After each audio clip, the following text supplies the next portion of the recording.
বিনা কারণে তালাক দেওয়ার বিধান কি? একজন আলেম যদি এমন করে তাহলে করণীয় কি? যে আলেমের ব্যাপারে প্রশ্ন করতেছেন যিনি, সেই আলেম যে কারণে তালাক দিয়েছেন সে কারণটা যৌক্তিক কিনা সেটা তো ইন্ডিভিজুয়াল কেসটা স্টাডি করে বলতে হবে। আমি আন্দাজে বলবো কেমনে?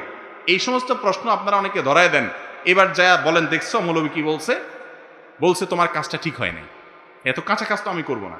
আমি সাধারণ বিধান বলবো, কোনো আলেম তার স্ত্রীকে তালাক দিলে তিনি সঠিক করেছেন না বেঠিক করেছেন, কি প্রেক্ষিতে দিয়েছেন সেগুলো স্টাডি করে তারপর বলা যাবে। তবে হ্যাঁ, একটা কমন কথা বলে রাখি, আল্লাহর কাছে সবচেয়ে অপছন্দনীয় হালাল কাজ হলো স্বামী স্ত্রীর মধ্যে সম্পর্ক ছিন্ন হওয়া। এটা আল্লাহর কাছে সবচেয়ে অপছন্দনীয় হালাল কাজ।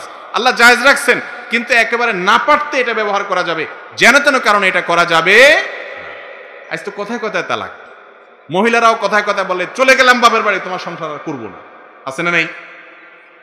নবী করিম সাল্লাল্লাহু আলাইহি সাল্লাম বলেছেন, এরকম যারা করে এরা জান্নাতের গ্রান পর্যন্ত পাবে না। আল্লাহর কাছে এটা খুব অপছন্দনীয়। আর ছেলেদের মধ্যে কিছু ছোট লোক আছে, এই ছোট লোকরা কিছু হইলে বউরে তালাকের হুমকি দেয়। আছে না নাই? আবার অনেকে তালাকের হুমকি না, ডাইরেক্ট তালাক দেয়, দিয়া এরপরে আয়েশা বলে হুজুর 3 কথা তো বলে ফেলছি, এখন কি হবে? দুইটা মুগুর দিয়ে মারা উচিত। মনে রাখবেন, তালাক মুখ দিয়া আসলো আর বলে দিবেন এত সহজ না। রাগ উঠছে কিছু করেন, কিন্তু তালাকের কথা বলেন না, খবরদার। এটা বললে মুখ দিয়া বাহির করে ফেললে হয়ে যাবে খুব সিরিয়াস একটা বিষয়। আমরা অনেকে মনে করি হুজুর আমি তো ভয় দেখানোর জন্য বলছি, ভয় দেখানোর জন্য আপনি আমার পেটে ছুরি ভরে দিয়ে এরপরে বললেন ও সরি, আমি তো ভয় দেখানোর জন্য দিছিলাম, আমি জিন্দা হব। আর তালাকটা এরকম ডেঞ্জারাস। যারা যুবক তারাও সাবধান থাকবেন, যারা বিয়ে তারা সাবধান থাকবেন। কথায় কথায় তালাকের কথা বলে ছোট লোক, এটা জায়েজ নাই।